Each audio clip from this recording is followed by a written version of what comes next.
Panelización es una tarjeta que incluye varias tarjetas en el mismo panel, en donde vemos cómo se repite cada una de estas imágenes, porque es la misma tarjeta, pero la forma de manipularla es que están unidas por estos puntos.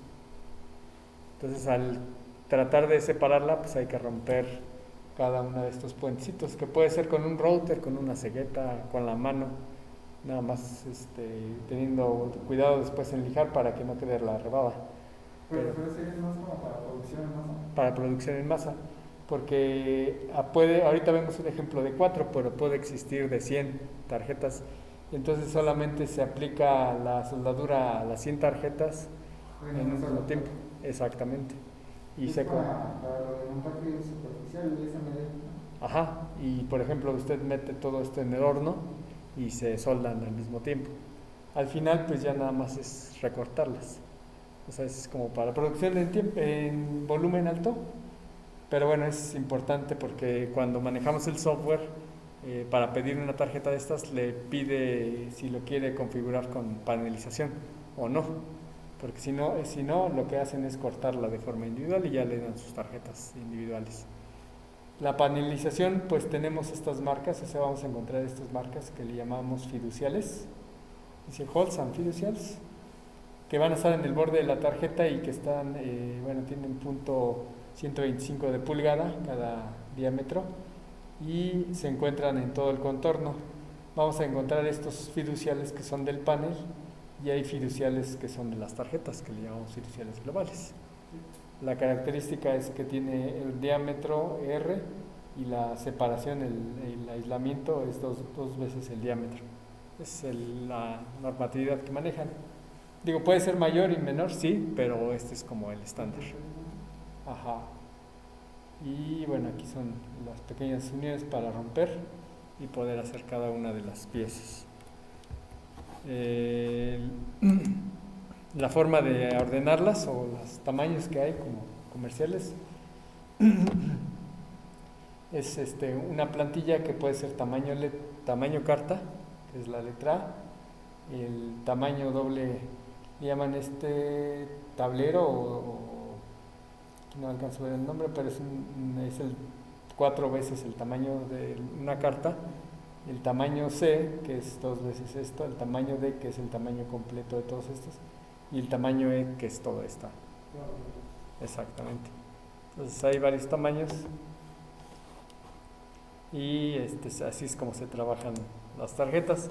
Ahorita vamos a hablar más sobre el modelado de las pistas.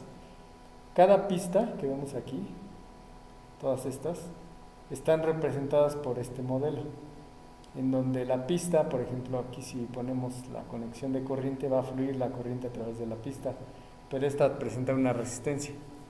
La resistencia viene definida en función de la longitud y del ancho de la pista. Entre mayor ancho tenga, se reduce la resistividad. Entonces R1, R2, R6 correspondería a la resistencia que presenta una pista. El R3, R4, R5 sería la otra pista, la que vemos aquí abajo.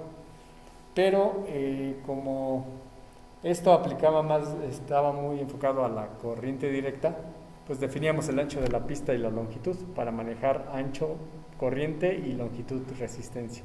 Son los dos términos que manejamos para baja frecuencia o corriente directa. Para el caso de corriente alterna, que vamos a manejar la frecuencia, que podemos manejar baja frecuencia y alta frecuencia, ahorita considerando el punto de alta frecuencia, lo que debemos de considerar son efectos como la reflexión, es decir, una señal que va a viajar en un sentido y puede rebotar en el sentido opuesto, contrarrestando la magnitud. O sea, es como si yo la mando y rebota y entonces va a destruir mi señal que envío. Y eso va a hacer que atenúe, que distorsione mi señal de envío. Otro término que también se va a presentar en alta frecuencia es la distorsión. La distorsión es la suma de señales. Por ejemplo, si yo tengo otra pista que está a una separación, lo que voy a generar o que puedo generar es un campo magnético que va a afectar a esta otra pista. Lo que hace las antenas, ¿no? Ajá, exactamente, es el efecto antena y va a generar distorsión. Por eso el término de suma de señales. Esta suma de señales viene muy relacionada con las transiciones de señales. O sea, un cambio abrupto de señal va a generar una inducción en esta otra pista. Ajá. Entonces, este sería el modelo completo de dos pistas en donde ya tenemos una resistencia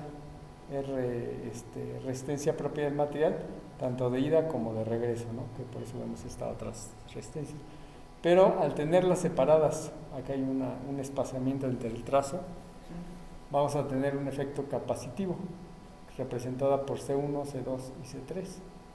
Entre más cercanos se encuentren estas pistas, aumenta la capacitancia. Entre más alejados estén, reduce la capacitancia, ya que la ecuación de la capacitancia viene en función de la distancia, es inversamente proporcional a la distancia y directamente proporcional al área.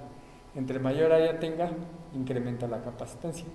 Obviamente el área, pues tendríamos que aumentar el ancho de la pista, el grosor de la pista para tener mayor área. Ajá, así como la longitud, entre más largas o tengan más longitud estas pistas, aumenta la capacitancia. Entonces, esta capacitancia, este modelo, representa la capacitancia que vemos como C1, C2 y C3. El otro factor que interviene es la resistencia entre las dos trazos, que queda representada como R7, R8 y R9, que es resistencia propia del material. El material actualmente, el FR4, puede oscilar su valor desde megaohms, por ejemplo un megaohm, 5 megaohms, 10 megaohms, 100 megaohms, dependiendo de la longitud. Entre mayor longitud va a tener mayor resistividad. Ajá. Entre menor distancia tengamos, ahí aumenta la resistencia. Perdón, disminuye la resistencia. Ajá. Entonces, esta resistencia tiene que ver con el espaciado. La capacitancia con la separación, también entre dos pistas. La inductancia, bueno, cada una de estas pistas va a transferir corriente y va a generar un campo magnético. Entonces, este campo magnético se va a ver afectado en ambas pistas, por eso queda representado como L, que vemos aquí, toda esta trayectoria de esta inductancia, y la otra pista de abajo sería su inductancia que vemos en la parte de abajo. Ajá. Entonces, aquí tenemos todos los factores que intervienen en dos pistas de cobre. Este es el modelo completo. Para el caso de corriente directa, es decir, si yo coloco aquí una fuente, que sería aquí, y coloco mi carga aquí, en esta parte, en corriente directa, la bobina es un cortocircuito y la capacitancia es un circuito abierto. Ajá, entonces, ¿quién va a predominar? La resistencia serie. La resistencia paralelo no tanto, porque estamos hablando de magnitudes de megaohms. Cualquier resistencia, si yo coloco aquí una carga de 100 ohms comparada con la resistencia de megaohms, ajá, va a predominar esta de acá, más que estas de acá. De hecho, se desprecian estas y solamente se considera la de carga, quedando solamente la de carga y la resistencia de las pistas, tanto de ida como de regreso. Ajá. Ese es en corriente directa. En corriente alterna, la bobina a una muy alta frecuencia puede comportarse como un circuito abierto.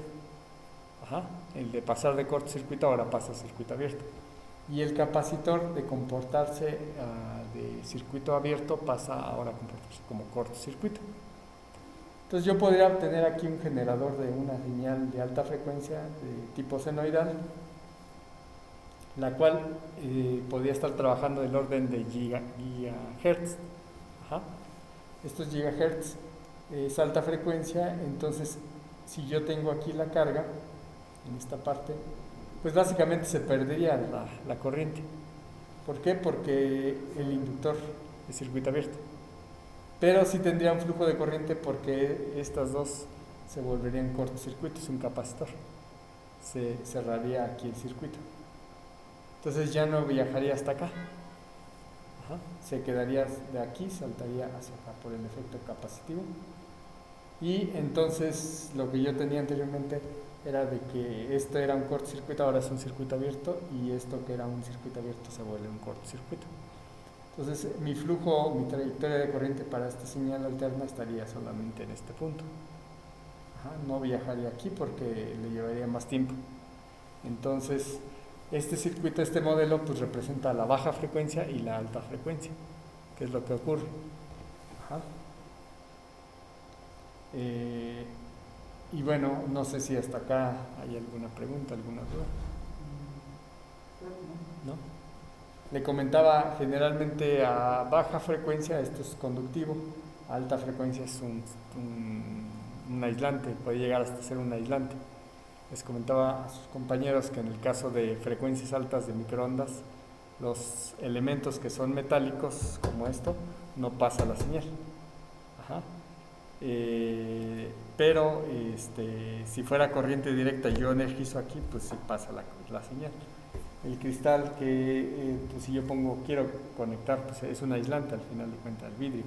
O sea, yo pongo un cable aquí y aquí pongo mi dedo, pues no me va a dar toques porque está del otro lado, es un aislante. Pero la señal de alta frecuencia sí llega a pasar. Ajá. Pues ahí tenemos la baja frecuencia y la alta frecuencia. Entonces aquí queda modelado cada una de estas pistas con este circuito que vemos aquí.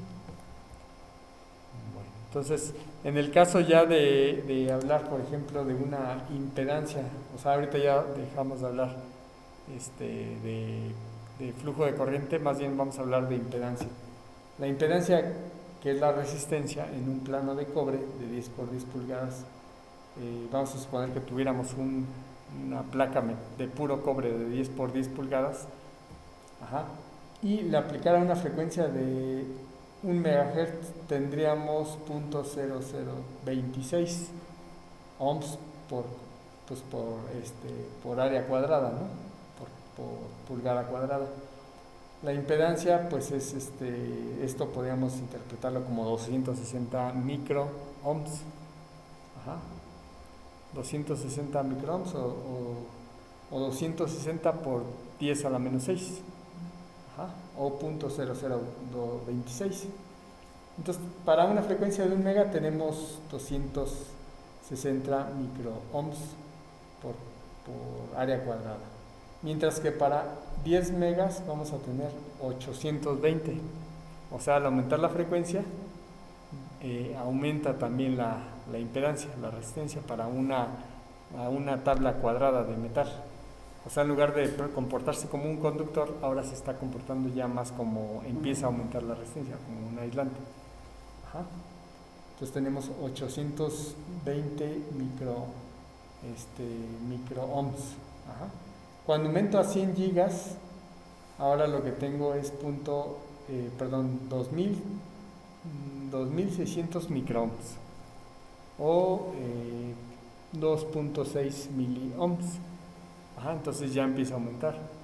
Para el caso de 1 giga tenemos 8.2 miliohms, o sea, ya aumentó.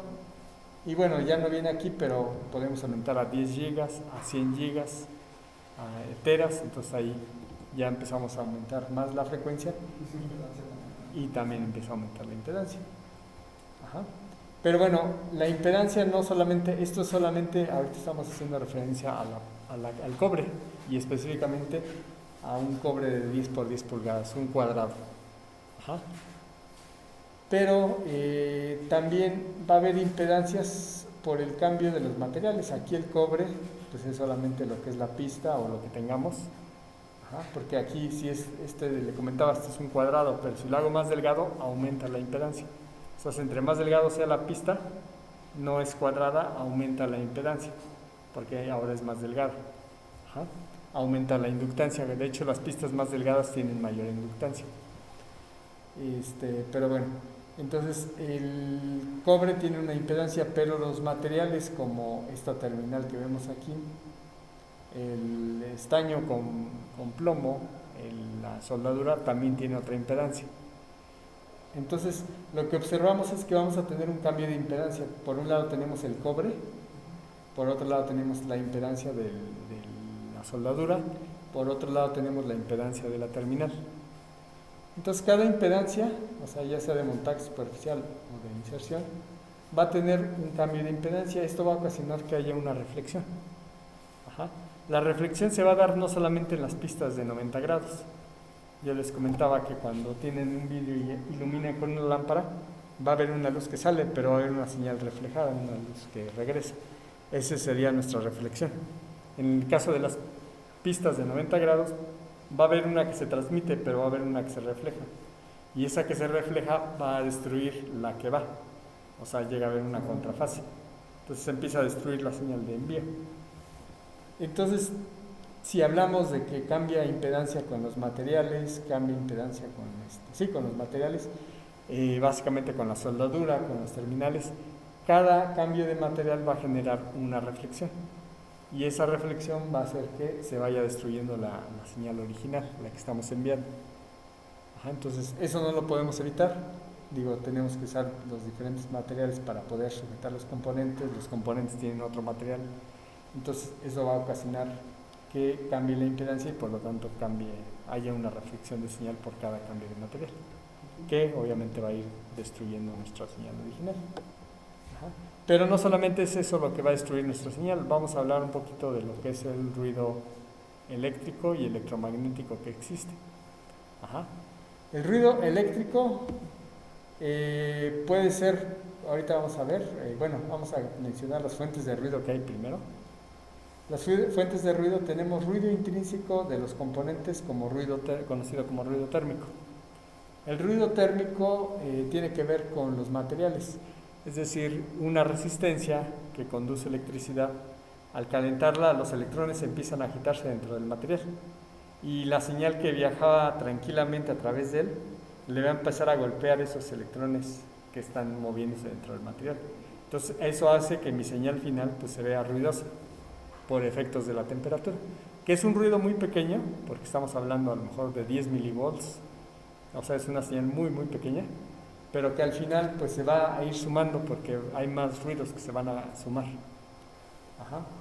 Entonces, esto es con los componentes. El chip tiene ruido, las resistencias tienen ruido, todo tiene ruido, ¿no? Hasta el mismo cobre, por el calentamiento hay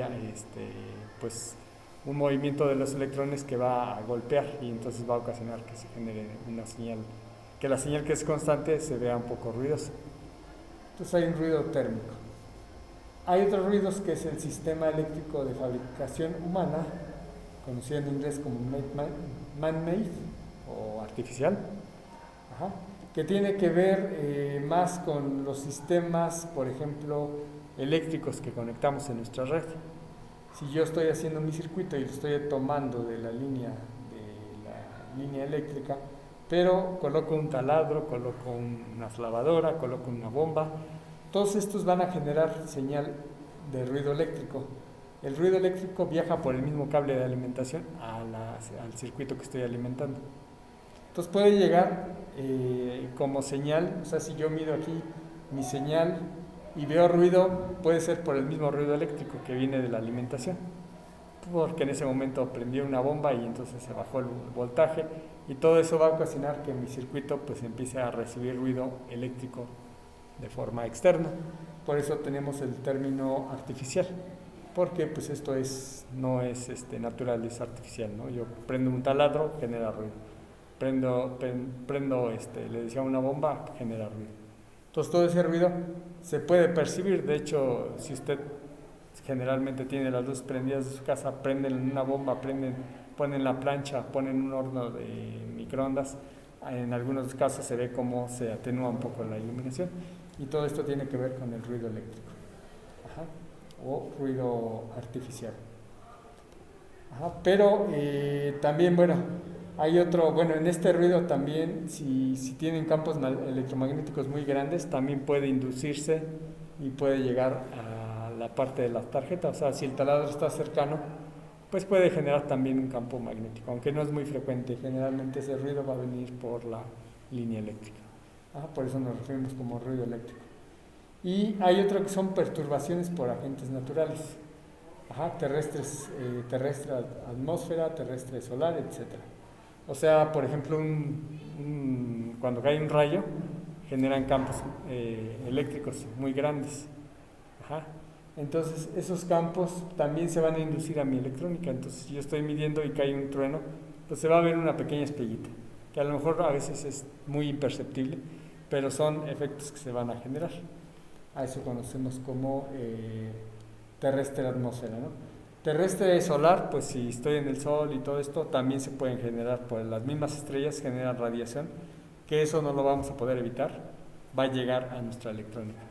Entonces, estos naturales, perturbaciones naturales, no hay forma de quitarlo, ¿no? O sea, no podemos detener un trueno, va a caer y va a generar campos magnéticos, campos eléctricos, y esto va a interferir a mi electrónica. La solar, pues lo mismo, ¿no? La cósmica también, o sea, muchos efectos que van a afectar mi electrónica, y otros le comentaba que pueden ser ruidos a través de la misma línea de alimentación, que también van a llegar a mi tarjeta.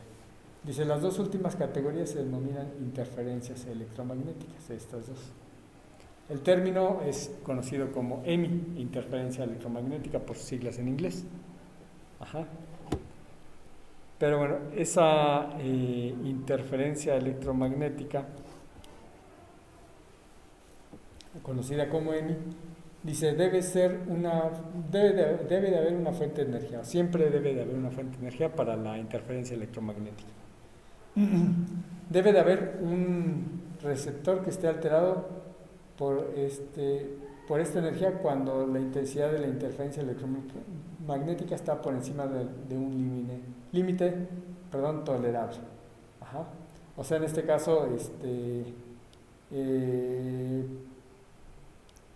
la interferencia electromagnética, pues hay un límite, y entonces nosotros debemos estar por debajo de ese límite que tenemos como interferencia electromagnética. Cuando ya es muy, muy grande la interferencia, pues sí va a haber fallas. Ajá, y debe de haber una ruta de acoplamiento entre la fuente y el receptor para la transferencia de energía no deseada. Ajá. Entonces también hay una ruta de acoplamiento que puede ser el aire, puede ser el cable, etc. Ajá. Pero bueno, para esto tenemos la fuente de ruido, tenemos un medio de propagación, o sea, va a viajar esa energía a través de algún medio, puede ser el aire, puede ser el cable conductor. Pero también es importante que si hay estos dos términos y estamos hablando de un circuito, debe de haber un receptor, que en este caso el receptor va a ser nuestra electrónica. O sea, nuestra electrónica no queremos que sea receptora, pero va a funcionar como receptora porque hay un medio y hay un ruido. Entonces, no podemos quitar no podemos quitar esto, no podemos quitar esto. Pero podemos en el receptor hacer ciertas estrategias para limitar ese mal funcionamiento, o que no le afecte esta interferencia electromagnética. Como las bolitas de los cargadores, ¿no? Ajá, como estas bolitas que es. Estas de acá, este de acá, evita que si viene una interferencia pase a la computadora. Lo mismo la computadora, como está cambiando ceros a unos, genera un ruido que si no tuviera este se iba a la línea. Y si usted tiene otro equipo, no estaría filtrando, se estaría llegando hasta allá. Entonces, de una cierta forma, evita la llegada como la salida. Ajá, de acá, esto internamente, el cargador de la laptop, pues va a encontrar también circuitería de filtrado de la entrada y de aquí hacia allá, a la salida, para que no viaje en ninguna dirección. Ajá. Entonces, básicamente el medio de propagación para este ejemplo que acabamos de ver sería el cable. Por el cable de cobre se va ese ruido. Ajá. El receptor, pues podría ser mi laptop, o del otro lado, si hay un Arduino conectado en la línea, pues sería el Arduino el receptor. Ajá. Pero al final lo que queremos es que no haya interferencia entre ellos. O sea, en mi laptop entre el Arduino y el Arduino entre la laptop. Ajá. Entonces, esto es el término de interferencia electromagnética, conocida como EMI. Ajá. Que nosotros cuando empezamos a simular algunos circuitos, bueno, lo que esperamos es que sea una señal de reloj pura, la metemos en el simulador, eso es lo que vemos. Pero en la realidad, cuando agregamos el ruido, pues se vería así. Ajá. Entonces puede ser muy destructiva, de tal forma que inclusive vemos como aquí ya ni siquiera se llega al nivel bajo. Ajá. Entonces esto ya es un circuito con bastante ruido que puede recibir de forma externa, de forma a través de la alimentación, de la línea de alimentación. Entonces todo esto puede llegar a generar este tipo de respuestas. Ajá. Okay. Bueno, el ruido eléctrico y electromagnético, acá hay dos términos la susceptibilidad o inmunidad electromagnética, conocida como EMS. Ajá. O sea, aquí es susceptible o inmune a que esté funcionando o inmunidad electromagnética. Es la habilidad o capacidad de un equipo o dispositivo a funcionar correctamente en presencia de EMI. Es decir, yo puedo poner un circuito con una carcasa de metal completamente aislado para que no llegue la interferencia electromagnética a mi circuito. Entonces es susceptible o es inmune a ese ruido porque está protegido. Entonces ahí estamos hablando de EMS. O sea, yo pongo mi circuito y lo blindo para que no haya problemas de interferencia. Tenemos otro término que es compatibilidad, es decir, mi circuito ya sé que no lo puedo blindar, está al aire, pero sé que si le da toda la radiación electromagnética va a funcionar. Entonces es compatible. Ajá. Compatibilidad electromagnética es la habilidad de un dispositivo o equipo de funcionar correctamente en ambientes electromagnéticos sin introducir perturbaciones intolerables a otros sistemas de ese ambiente. Es decir, le digo, el Arduino o el circuito lo tengo funcionando bajo un ambiente con mucha radiación electromagnética y aún así sigue funcionando. Ajá, entonces a eso nos referimos con compatibilidad electromagnética, y la otra es la susceptibilidad o inmunidad electromagnética. Ajá, porque aquí inclusive yo si le quito el blindaje, pues ya se vuelve inmune, ya se puede atacar fácilmente. Ajá, entonces ahí puede ser inmune pero no compatible. Ajá, es como la contraparte, ¿no? O sea, cuando es compatible, yo lo tengo ahí, yo lo puedo radiar, y si es compatible porque no le hace nada o sea, a pesar de que llegue mucha radiación, está diseñado de tal forma que no altera su funcionamiento. Ajá. El otro caso es, yo lo tengo que proteger para que no le pase nada, le pongo una carcasa, le pongo todo ahí, lo blindo, porque si en el momento que yo lo quite, pues va a tener inmunidad electromagnética. Ajá, se vuelve inmune, ahí es muy susceptible. Ajá, es como decir qué tan sensible es mi circuito. Ajá, y el otro es, bueno, aguanta bastante, ¿no? O estoy viéndolo desde el otro lado, ¿no? Es como el vaso medio vacío, medio lleno. Ajá. Son los dos términos, el EMS y el EMC. Otro término que vamos a manejar es la integridad de señal e integridad de potencia. Integridad de señal, en inglés es SI, Signal Integrity. Dicen, es un conjunto de medidas de la calidad de una señal eléctrica. En lo que se refiere a circuitos impresos, la integridad de señal empezó a ser un problema serio cuando los tiempos de transición, de subida y bajada de las señales empezaron a ser comparables con los tiempos de propagación a través de la placa. Bueno, antes de entrar con estos temas, con la definición, la integridad de señal tiene que ver con la forma que tiene nuestra señal original y qué tanto se deforma después de haber pasado por alguna pista, por algún elemento. Entonces, mi señal empieza a perder forma de la original, a perder su forma. ¿Debido a qué se deforma mi señal? Bueno, a todo lo que presenta la pista, las impedancias, lo de la reflexión, etc. Ajá, entonces, mi señal empieza a perder forma y a eso le llamamos integridad. Ajá, también otro término que manejan, pero no tanto en este ambiente, lo llaman como la calidad de la señal. O sea, a veces cuando usted tiene la recepción de una televisión, a veces llega muy mal distorsionada, entonces empieza a distorsionar las imágenes. Entonces eso tiene que ver con la calidad de la señal. Ajá. Aquí estamos hablando más bien con calidad, pero de la señal transmitida, por eso hablamos de integridad de la señal. Ajá. Entonces, básicamente mi señal que vemos aquí vemos cómo empieza a deformarse. Quizá esta señal, si aquí vemos que está completamente muy vertical, pero posiblemente a través de mi circuito, de una pista, empezamos a ver cómo empieza a ver como una rampa. ¿Por qué? Porque empieza a perder componentes. Ajá. Entonces, pues empieza a deformar, ¿no? Inclusive aquí vemos cómo tenemos como el espejo, una que baja y otra al mismo tiempo que sube. Ajá. Porque quizá no encontró el mismo punto de disparo, pero bueno, tendríamos que ver que este es simétrico y esta es la señal que vemos aquí, que tendría que ser la misma que vemos acá. Entonces ahí vemos la parte de integridad de señal. Ajá. Y decía que aquí que empezaron a tener más importancia cuando los tiempos de propagación, es decir, cuando yo hago más pequeña esta transición, aquí se empieza a deformar porque aquí ya no sube totalmente, porque aquí sí subió y luego bajó. Aquí ya subió, pero apenas va a llegar hasta arriba cuando ya le estamos indicando que baje. Entonces pasa a ser de una señal como a piquitos, de tal forma que si le hago más rápido esas transiciones, casi ya no se vería nada.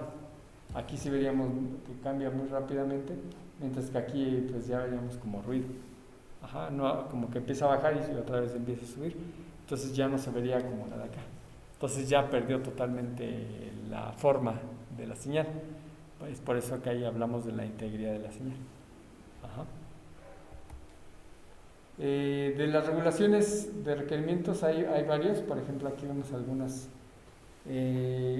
normas que se pueden manejar, que está la International Electrotechnical Commission, la IEC, ajá, que básicamente tratan con estas especificaciones para que no se pierda la integridad de señal, para la parte de compatibilidad, para todos estos sistemas de radiación.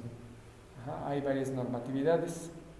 Ajá, aquí vemos el TC 77. Ajá. Está también la norma europea. Está el CENELEC, aquí ven sus siglas, Committee for European Electrotechnical Standardization, CENELEC, que tiene que ver con estandarizaciones. Cada país tiene su norma, o bueno, cada país y cada región. Ajá. Generalmente estas regiones están como agrupadas, o sea, puede ser un país, puede ser una región, toda Europa puede mantener una misma normatividad. Ajá. Estados Unidos y Canadá manejan su propia normatividad. México se apega a lo que manejan en Estados Unidos, entonces que tenemos la norma oficial mexicana y bueno, esta normatividad pues está pegada a estas normatividades internacionales. Ajá. De tal manera que si usted ve las normatividades, por ejemplo, de los equipos, aquí podemos ver normatividad que viene aquí unos logos en la parte de abajo del mouse, de la fuente, y todas estas normatividades están hechas de forma internacional o por país. Ajá. Entonces, pues aquí como la radiación electromagnética que genera nuestra tarjeta puede ser dañina para algunas cosas, entonces por eso es importante saber o conocerla, para que si usted quiere hacer un sistema o una tarjeta, importarlo a otro país, sepa que hay normatividades. Ajá. Entonces están estas normatividades. Acá hay otra normatividad, dice que es Official Journal of European Union. Dice, para los requerimientos de emisión de los límites considerados son desde aquí ellos consideran de 150 kHz a 30 MHz. Y luego consideran las emisiones radiadas para generar las emisiones desde 30 hasta 100 gigas. Ajá. O para productos especiales de aplicación, aplicaciones hasta 100 gigas.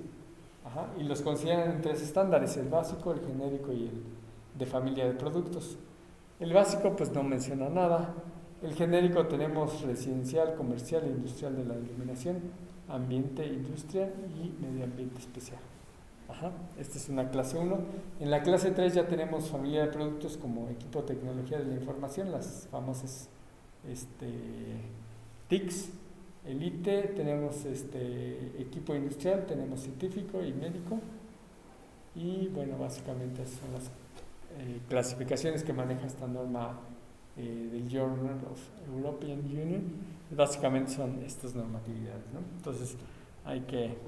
O sea, cualquier dispositivo que, por ejemplo, si estamos en la clase 2, que supere los 30 MHz, ya no es aceptado. Ya no es aceptado. Ajá. A menos que se vaya, bueno, que quiera manejar, por ejemplo, aquí vemos producto médico y sea de 100 gigas, sí se puede manejar. Ajá. Pero hay que revisar a detalle estas normatividades. Aquí nada más es algo que les quiero mencionar, que existen normatividades y que tienen ciertas características. Si usted quisiera hacer un producto para Europa, tendría que revisar su normatividad. ¿Qué frecuencias no puede emitir? Porque puede interferir con algún equipo médico, con algún equipo de telecomunicaciones. ¿Cómo? Con señales de radio. Con señales de radio, exactamente. Sí, inclusive por ahí comentaban sus compañeros del otro grupo de que por ahí me ha visto que hay zonas, por ejemplo, del aeropuerto que no permiten ciertas frecuencias porque son las que ocupan ellos para otras comunicaciones. O por ejemplo los llamas, ¿no? Que ya utilizan frecuencias altas. Exactamente. Exactamente. Entonces algunas cosas sí están como restringidas dependiendo del país. Ajá. Si usted hace un diseño de tarjeta tiene que cubrir, si no excede cierta frecuencia, si no va a ser para uso médico, tiene que cubrirlo. Pero no son las mismas reglas aquí que en otro país. Y por ejemplo, esas reglas se encarga también el ingeniero, o bueno, hay un ingeniero que hace el PCB, ¿no? Hay otro que ve que todo está en orden, o el mismo que lo hace tiene que... El mismo que lo hace debe de considerarlas. Dependiendo, digo, si el producto, por ejemplo, es para México, pues con la norma oficial mexicana y que está muy amplia, no está muy limitada a cosas muy específicas, entonces se basa para eso. Pero si usted quiere hacer un producto para otro país, tiene que revisar las normatividades y ya decir, bueno, entonces mi diseño no tiene que radiar tanta potencia. Entonces lo hago, empiezo a hacer las estructuras para que bajar tanto la radiación. Porque resulta que vamos a ver que hay formas o técnicas de blindaje para evitar que se salgan mucho las señales. O sea, por ejemplo, si mi dispositivo emite los 300 MHz, ajá, pero no puedo modificar el circuito en sí, lo blindo y ya con eso pasa la radio. Exactamente. Y son estrategias tanto de los trazos de pista como de blindaje adicional que le puede meter.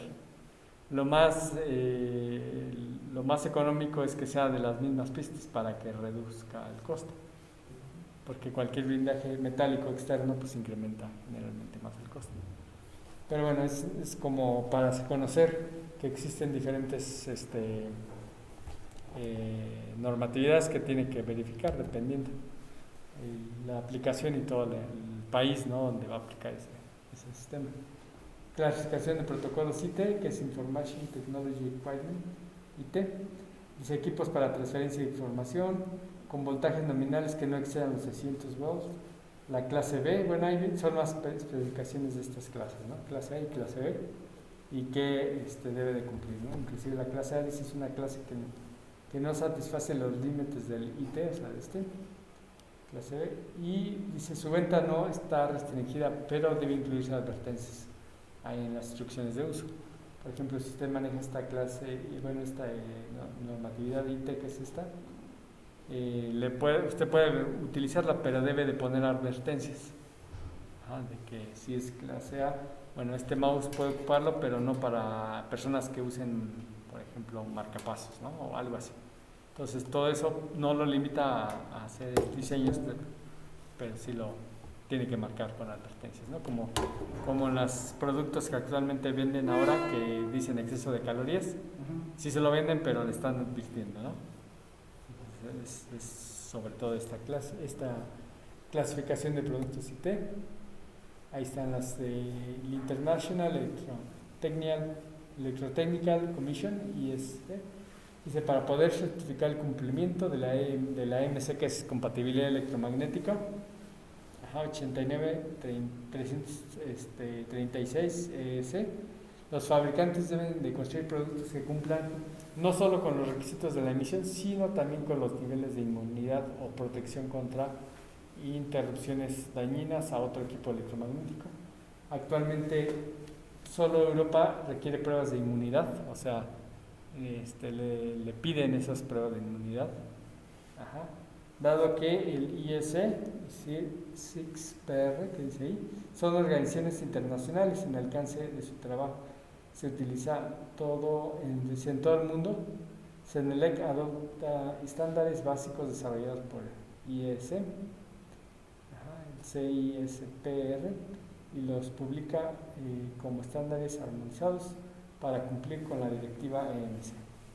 O sea, básicamente hay países que ya dicen, bueno, esta es la normatividad, y otros dicen, bueno, si cumpliste esa ya no hay tanto problema con que ingrese, ¿no?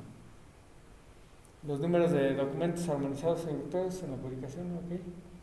Tiene prefijo, bueno. Ok. No sé si queda claro esta parte. Ajá, son como que los filtros, ¿no? Uh-huh. Sí. Así es.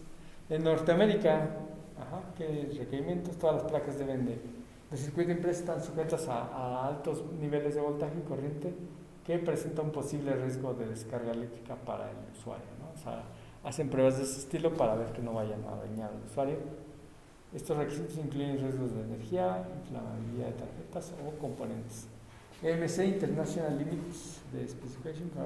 Ok. Aquí la que más conocida es la FCC, diagonal IC, que es para Estados Unidos y Canadá, y que vamos a ver esa normatividad en muchos productos. Usted ve su cargador o cualquier, tiene esa normatividad FCC. Aquí lo que les comento a sus compañeros es que usted no puede o no debe utilizar logos de normatividades en su tarjeta. O sea, si usted a su tarjeta le pone que cumplió la normatividad FCC, si realmente no la cumplió y usted le pone ese logo, pues está incurriendo en una falta, ¿no? Que lo pueden llegar a demandar o hacer uso de logos el cual usted no hizo alguna certificación. O sea, no es que yo le ponga los logos que yo quiera, porque veo que se ven bonitos acá, y se los pongo acá, porque estaría incurriendo en una falta, porque esos logos están protegidos y aparte hacen mención que esto cumplió una certificación de ellos. Entonces, si usted manda a hacer una placa y pasa por aduana y la revisan y dicen, mira, sí cumplió, a ver, vamos a verificar. Si cumplió, bueno, ahí es cuando se podía meter en problemas por poner logos ahora sí que sin cumplir. O sea, estos logos no salen nada baratos. O sea, la empresa que se dedicó a poner todos estos logos, que inclusive están grabados en la parte de acá abajo, se paga mucho para esa certificación, pero le garantizan que su producto no va, o sea, ellos hacen la revisión para que su producto pues no tenga ningún problema en cuanto a radiación, a cuestiones de que me vaya a afectar a mi salud, etcétera. Entonces no salen nada baratos, por eso le comento que no es fácil nada más poner los logos por ponerlos, y hay que tener mucho cuidado cuando se van a hacer tarjetas y no colocar ninguno de esos logos, ¿no? Porque son certificaciones a nivel internacional y no es fácil conseguir o pagar una certificación, es cara, pero empresas como Microsoft pues sí las pueden pagar sin problema.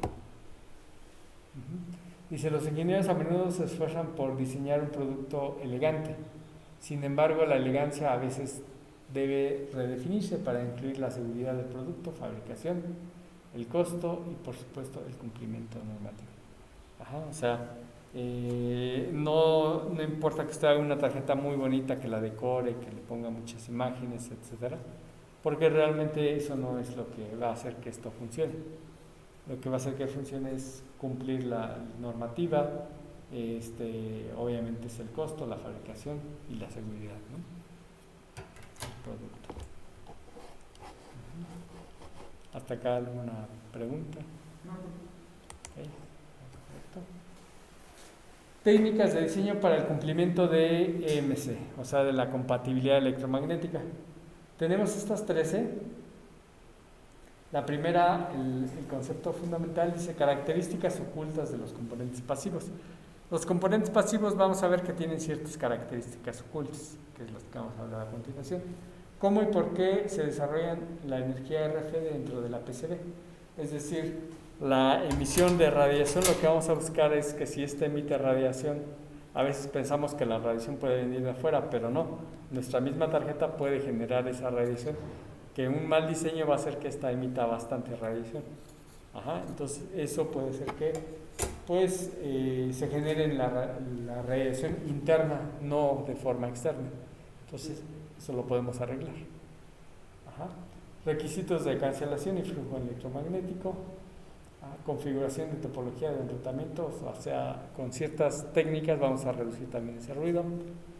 Asignación de acumulación de capas, también vamos a poder reducir con esta técnica la reducción del ruido. Migración radial también, corrientes de modo común y modo diferencial, metodologías de puesta a tierra. A veces pensamos que la tierra va a tapar toda la radiación, pero a veces también puede afectar si no es correctamente colocada.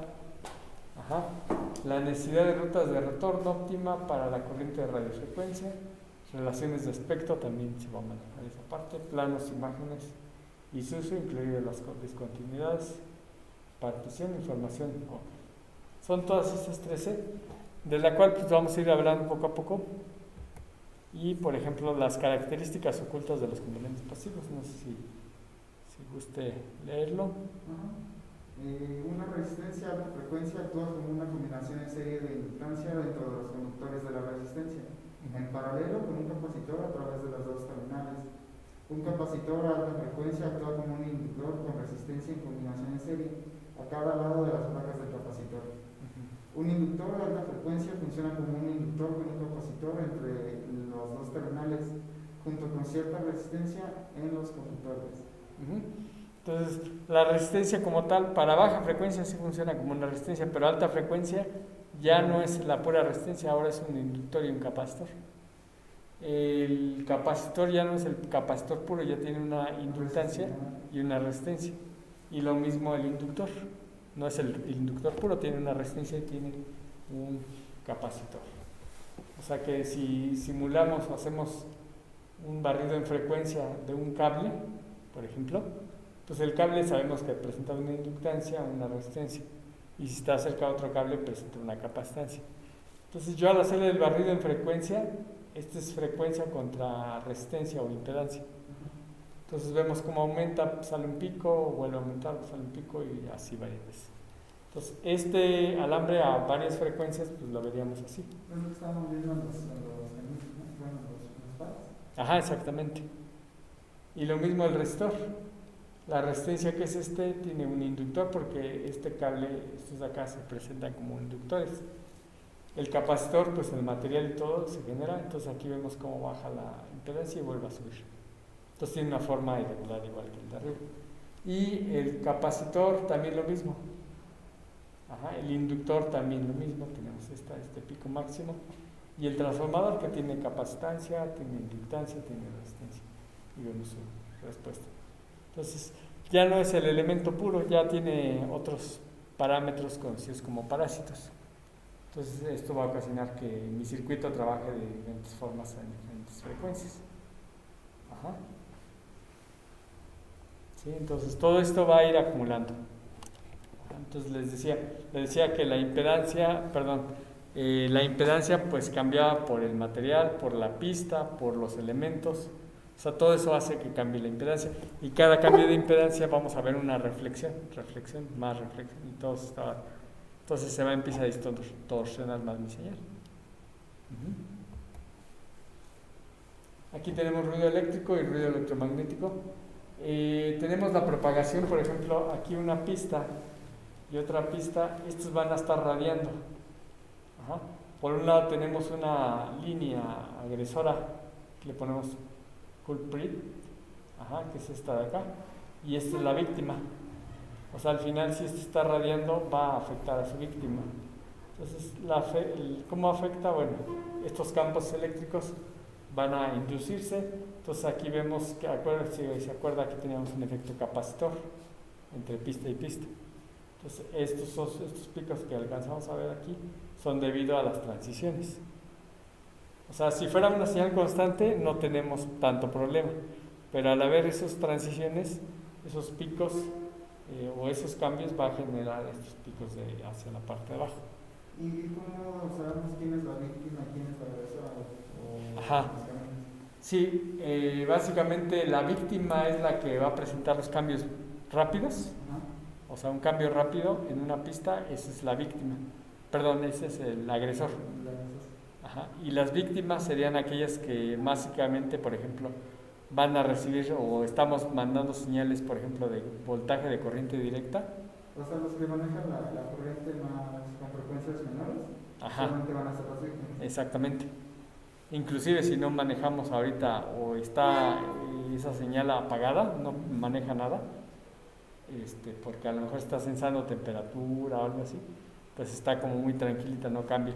Las agresoras son las que cambian rápidamente su señal. Ajá, entonces, estos de aquí, como son pulsos cuadrados, serían las agresoras, mientras que las víctimas son aquellas pues, que están al lado, que van a manejar señales de baja frecuencia, etcétera. Serían nuestras víctimas. Entonces, aquí tenemos un ejemplo de una señal agresora con varias víctimas. Ajá. Y todo esto pues se va a inducir y va a generar un efecto que le llamamos el efecto crosstalk. El efecto crosstalk tiene que ver con la inducción de una señal hacia otra pista. Ajá. Y esto va a perjudicar no solamente a aquellas señales que manejen otra señal, sino también vamos a poder tener inclusive planos de alimentación. Vamos a suponer que este es 5 volts y hay una transición, también va a generar esos picos que van a sumarse y van a generar distorsión. O inclusive pueden ser tierras, o sea, puede ser una tierra de regreso, el cual, pues aquí vemos las transiciones y se van a inducir. Entonces todo esto pues, se vuelve víctima, todos estos elementos se vuelven señales víctimas de transición positiva o negativa, que es la de aquí. Ajá. No sé si está acá, ¿hay alguna duda? No. ¿Está claro? Aquí tenemos igual el efecto, pero aquí tenemos un capacitor que vemos aquí. Este es un chip, el cual, bueno, se alimenta con positivo y negativo. Ajá. Pero cuando empieza a alimentar hacia afuera transiciones, es decir, va a generar los pulsos ceros y unos, va a generar mis señales agresores. Ajá, porque están generando ceros y unos. Pero cuando llega a haber un bajón de 0 y 1, va a requerir esta energía eléctrica y la va a tomar de las pistas de alimentación. Ajá. Haga de cuenta que esta es una casa y esta casa, usted cuando baja el interruptor alimenta la bomba. Entonces toda la casa baja la energía eléctrica. Aquí todo el chip baja la energía eléctrica por haber mandado una señal. Ajá, alimentar algún circuito. Entonces baja la energía eléctrica y como la alimentación viene de aquí, de la tierra y de la BCC, pues se va a bajar el voltaje en este dispositivo. Entonces le ponemos un capacitor para que absorba ese pico, ese como amortiguamiento de la señal. Entonces este capacitor pues provee la energía precisamente para que no se caigan las pistas de cobre, porque a veces son muy largas y pueden atenuarse. Pero este capacitor de desacoplamiento generalmente lo vamos a encontrar del otro lado del componente, para que quede lo más cercano. O sea, ¿qué es más cerca? ¿Tenerlo aquí o tenerlo casi pegado en los terminales? Pues lo más cercano es acá. Entonces lo vamos a encontrar generalmente abajo de los chips de estos circuitos, para proveer la energía y evitar que se caiga muy abruptamente la señal cuando hago cambios. Ajá. ¿Sí, hasta aquí no hay duda? No. Ok. Entonces aquí toda esta trayectoria manejamos lo que se conoce como regreso de la señal. Entonces aquí hay una trayectoria. Entonces entre más reducida sea esta, menos interferencia va a causar a otros. Ajá, porque yo le comentaba, aquí la transición la genera la salida y tendría aquí una pista agresora. Pero también estos, como generan los bajones de electricidad, pues podían transmitir ese bajón hacia otro dispositivo, entonces también se devolverían agresores. Ajá. Pero al poner el capacitor reducimos y lo limitamos a solamente este área. Ajá. Aquí va a generar una trayectoria y esto es lo que va a generar, que no va a pasar más allá de este capacitor. ¿Sí está claro? Sí.